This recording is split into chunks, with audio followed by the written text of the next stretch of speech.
Good evening, everyone. My name is Chris Cooper, known as the Channel Guy Trader, and I'm reporting to you live from Wall Street Trading's Miami office down in sunny South Florida. Today's date is Tuesday, July the 2nd, 2013, and here is today's After the Bell Market Summary brought to you by WallStreetTrading.com. I want to first start by taking a look to see how the indices closed the session out here for the day. The Dow Jones closed down over 42.5 points. The Nasdaq closed down 1 point or so, and the S&P 500 closed down close to 1 point. If we take a look at the breadth on the market today, we had 3,525 issues declining on the NYSE, Nasdaq, and the MX. We had 2,568 issues declining, advancing on the NYSE, Nasdaq, and the MX. So breadth was in favor of the bulls today, but pretty much mixed across the board, across the general markets here. A lot of the sectors were pretty much mixed. Some were up, some stocks in the sectors were up, some stocks in the sectors were down. Not really a strong sector taking the lead today. If we take a look at the SPY daily chart here, which is the S&P 500 ETF, as most of you know, the SPY closed at 161.21, down 15 cents. All right, one thing you can see here is that action continues to remain choppy, which we're most likely going to expect the same thing for the rest of the week here. Tomorrow, the market closes at 1 o'clock, so it's pretty much a half day. Markets are closed Thursday, and then Friday, the market should be slow, as most people, I'm pretty sure, will be away on vacation, and I don't really see any key news coming out on Friday. Well, actually, no, we have employment situation on Friday with jobless claims, so there should be some action on Friday. So I'll pretty sure the morning time, for the first 2 hours of the day on Friday will be some good trading. Aside from that, I don't think many people will be doing anything till possibly next week, Monday, Tuesday, or maybe even Wednesday, the latest. Now, couple of things here. The chart, we're still having trouble at this key trend line from the break of the trend line that we had back here. All right, I already explained that to you guys in the past couple of videos, so I'm not going to go over that again. But you can see how we're chopping around that trend line. Every time we try to break past it above this 162 level here on the SPY, the markets continue to get sell out those highs. So we're having some trend line, we're having some resistance from this little gap window right here that we have. All right, we're having some resistance from the moving averages. We're having some resistance from this key trend line that I said that we just broke here, that we broke 2 weeks ago. So there's a lot of resistance in this area. That, with the fact that not many people are in front of the screens because it's shortened week here, causes you to, causes the market to not really, to be a little bit whippy a bit here, back and forth action. But again, there's definitely opportunities on both sides of the fence. You just have to make sure that you're in the right stocks and the right sectors. But there's definitely opportunities on both sides of the fence here. If we can get above this 162 and hold, that would be a good sign on an intraday basis. So sometime this week or maybe next week, if we're above this 162 level and holding, that would be a good sign that we could possibly try to come back up here and fill this gap around, say, 163.25.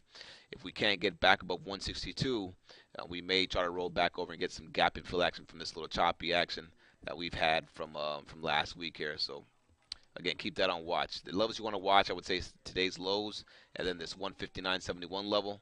And then for resistance, you want to watch, again, that 162 level, and then yesterday's and today's highs. All right, we may try to develop a range here between this 162.50 area and this 159.75. So keep this little range on watch in the SPY. If we take a look at the triple Qs, the NASDAQ 100 ETF, you can see here, we closed at 71.74, pretty much a flat day.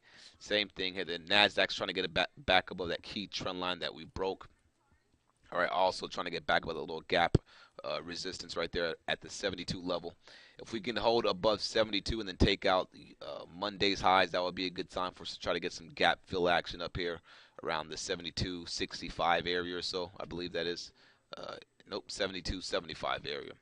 Aside from that, there are some nice technology stocks breaking out, like Amazon, which we've been discussing that Amazon chart for the past couple weeks to months in the video here, showing, actually not the past couple months, but the past couple weeks that we've been talking about Amazon ever since it was able to break that little trend line. And we'll take a look at that chart here shortly.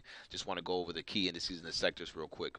But taking a look at the Qs, those are levels you want to watch. To the downside, you want to watch at today's lows around 71.35, and then you want to watch this level down here around 70.60. Again, I am expecting possibly some gap and fill action. It's just action to the top side that we had from last week, Monday's bounce that has been continuing, so far. It's a bit choppy, so I'm pretty sure that needs to be some back and fill action to give people more confidence that this is an actual area where they can try to position themselves to the long side. Taking a look at the IWM, the Russell 2000 here, was down 6 cents continues to show some relative strength to the other indices, even though it did roll over pretty nasty after trying to break out today. On an intraday basis, you could take a look at that chart. You'll see what I'm talking about. On the daily chart, though, it still looks contained here. You have resistance around the 99.50 area. You have some support down here around 96 with a little shakeout action that took place. So if we can hold above, I would say 97 or so and build some type of base, this thing may be fueling up for a nice move over these 99.50s and over that 100 level. All right, we did see some nice strength in the dollar today. All right, that caused a little bit of weakness in the commodity space, even though some of those stocks were able to recover off their lows. All right, but the dollar is looking back strong again. We're back above this 83.50 level, and if the dollar continues to trend higher, we'll possibly be seeing these levels that we hit back here in May around the 84.50 area, which again, that's we'll have to see how that plays out for the equity markets with the dollar gaining some strength here. If you take a look at the euro action today. All right, let's bring up the euro chart here. The euro was weak a little bit today, pulling back. We're back below that key 130 level, and looks like the next support level back on the euro is going to be down here around 128.48. So for some of you currency traders out there, keep that euro level on watch. We're seeing some strength in the dollar and some weakness starting to take place back in the euro as it was not able to hold above that key 132 level, and it's been getting rejected every time it's trying to break over. Every time it's been attempting to break over this these key moving averages right here. If we take a look at the commodity space, I want to start off with crude oil because crude oil is breaking out to the top side. Again, we've been talking about this move for the past couple months, weeks, and months on this one here. And you can see what a powerful move here. We started noticing the bid in crude oil and started having more conviction that the bid in crude oil was real every time we came to this 92 level and they bought it up pretty hard. They bought it up pretty hard. A little shakeout. They bought it back up. On the news that the global economy was slowing down and all that China scare and all that stuff that came in the market 2 weeks ago, we recovered that bad investor sentiment that you could say brought the crude oil prices down with the global slowdown and all that stuff they were talking on TV. And now we're back above the 98 handle, which is pretty good. And well, it's pretty good if you're long crude oil. It's not pretty good if you're a consumer and you're going to be paying those high gas prices at the pump, possibly for the rest of the summer if this thing doesn't come back below, I would say, at 94. Aside from that, I mean, there's definitely ways to profit on this. You could buy some USO. You could buy some of the USO, which is a crude oil ETF. You could buy some USO calls. You could sell some puts. You could buy some futures contracts. There's many ways to play this. All right, and you just have to play it in a way that is suitable for your risk tolerance and your knowledge and style of trading. But aside from that, it looks like it's going higher. If I bring over my weekly, my monthly chart, again, we've been tracking this monthly chart for the little ascending triangle that's it's been building ever since 2011. It's been making a nice little pattern here, and looks like the idea of crude oil breaking out sometime by the end of the third quarter, like I've been stating, is actually starting to play out now. So again, this thing could have some legs here, and we're not sure if it's gonna. We're not sure if it's coming from the stuff going on over there in Egypt overseas, or if these big guys are buying the crude oil because they're expecting the economy and the U.S. economy starting to pick up some steam. There could be different factors. We really don't want to get too much involved in what the actual cause is. We just want to make sure that we know that crude oil is moving high, and there's going to be opportunities to maybe short some sectors that are going to get affected by the strength and move up in crude oil, and then we're going to make sure that we know what stocks and what sectors are going to move up off of this crude oil move, and that's what we're going to be doing some research on this week. Well, we actually have some research done we already have some research done on that, and hopefully over the weekend when I do the weekend review video, I'll be able to go over some of those ideas with you guys there.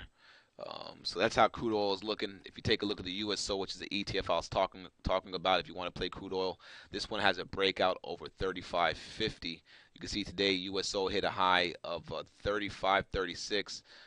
We're also starting to get some nice trend action here from the past 2 weeks here, and it could be picking up some steam, some nice volume starting to come back in.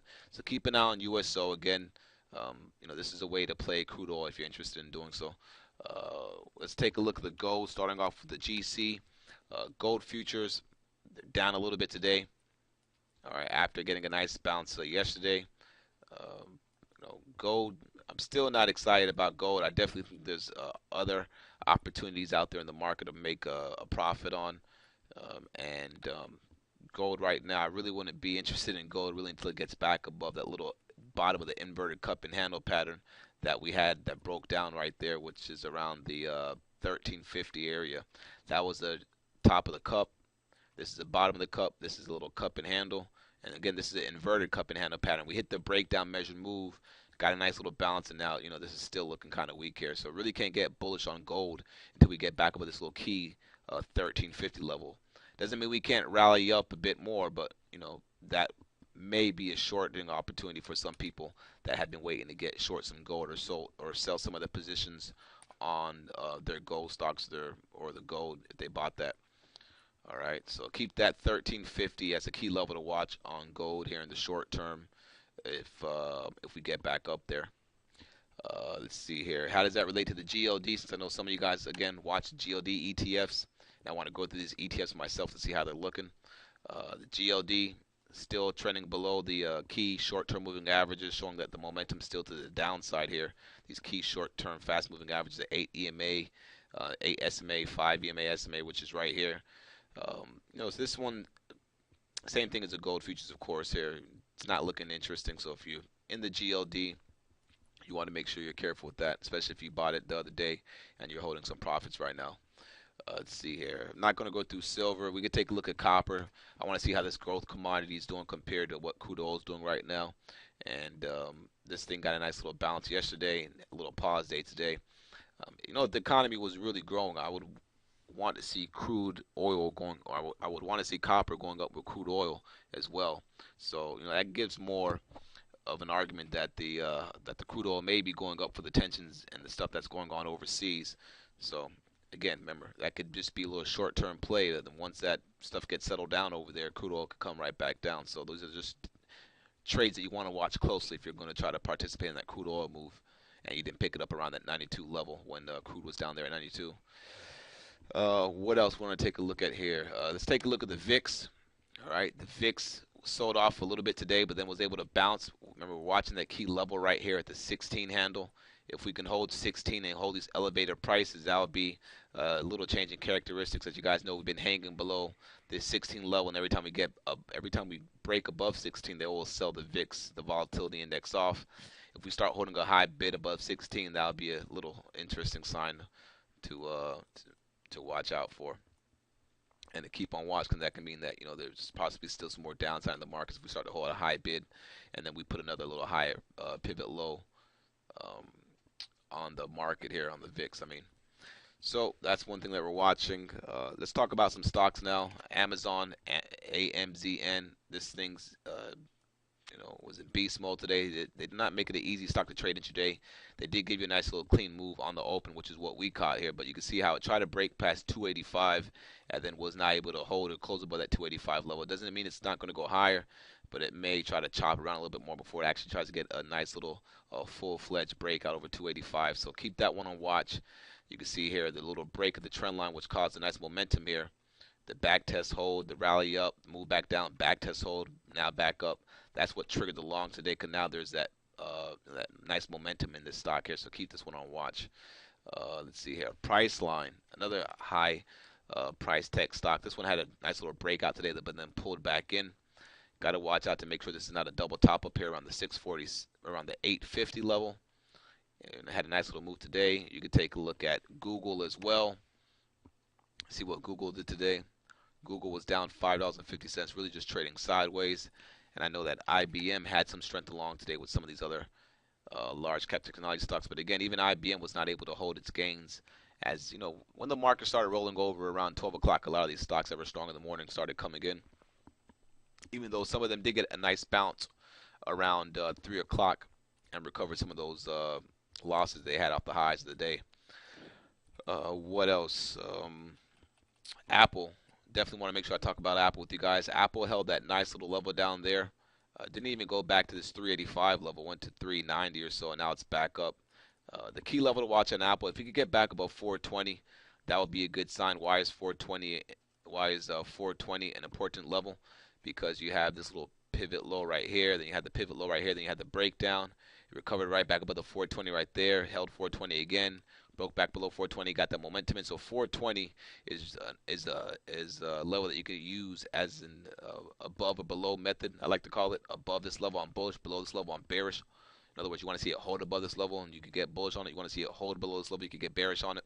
Well, if Apple could hold above 420, we'll be looking for Apple to possibly make a move back up towards 436. Again, we don't trade Apple that much intraday, but we do track it, use it as a kind of gauge to watch the cues and, of course, all the other tech stocks and all that other good stuff there. So Apple, it's getting a nice little move off those lows that it made on Friday. There was some strength in the energy sector.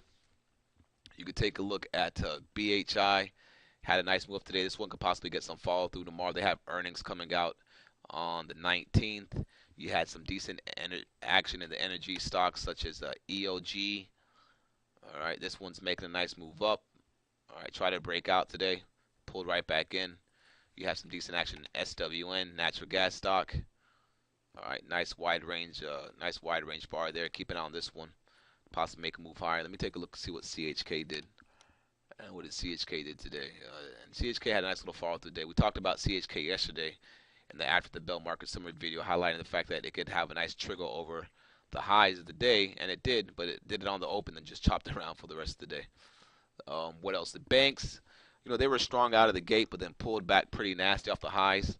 One of the ones that were moving pretty strong today, one of the financials that were moving pretty strong today was Morgan Stanley, but then take a look what happened. It sold off pretty nasty off the highs. And again, the market action right now is pretty choppy, so you want to make sure if you're not a big fan of scalping, then I would just try to trade light, because that's what's going on right now. You really got to take some scalps here and there. Look for base hits, double hits, no home runs right now, because the market the market volume is not there. Not many people are in front of their screen, so those follow through moves on those breakouts, that those chart patterns that set up for breakouts, they'll break out, they'll run like 20 cents when the measured move is say 60 cents or 70 cents, and they'll pull back in. So you definitely want to make sure you're keeping your tight stops and everything. But aside from that, guys, interesting day. Tomorrow's a half day, 1 o'clock. We'll be in front of our screens tomorrow. The chat room will be open, the mywallstreettv.com chat room. To log into that chat room, you want to make sure you go to wallstreettrading.com and fill out the form on the right-hand side. Thursday, the markets are closed, and then Friday should be a slow day. So we'll see how it plays out. Have a great night, folks. Cheers.